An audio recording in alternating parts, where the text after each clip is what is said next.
শেষমেশ এশিয়া কাপের দিন তারিখ চূড়ান্ত। এসিসি চেয়ারম্যান মহসিন নাকভি এক্সে পোস্ট দিয়ে জানালেন, এশিয়া কাপ শুরু হচ্ছে ৯ সেপ্টেম্বর, ফাইনাল ২৮ সেপ্টেম্বর। আর বাংলাদেশ টাইগারদের মিশন শুরু ১১ সেপ্টেম্বর হংকংয়ের বিপক্ষে।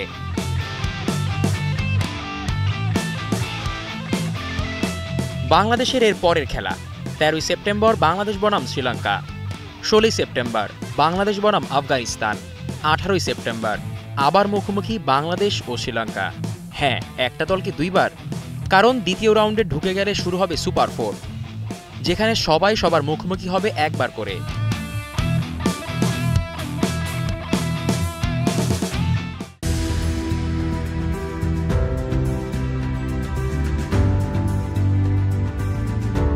এবারের আসরটা হচ্ছে সংযুক্ত আরব আমিরাতে, স্বাগতিক দেশ নামেই ভারত।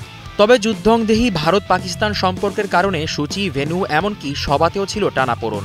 শেষ পর্যন্ত ভারত অনলাইনে হলেও এজিএমে অংশ নেয়, আর 2 দিন না যেতেই সূচি চূড়ান্ত হয়।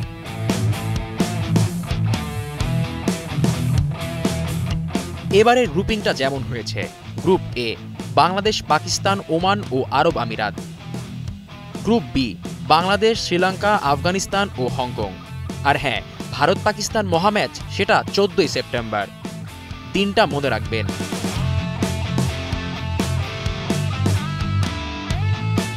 এবারে টুর্নামেন্টের ভেন্যু কোথায়, ম্যাচগুলো কোন স্টেডিয়ামে, এসব জানাবে বিসিসিআই।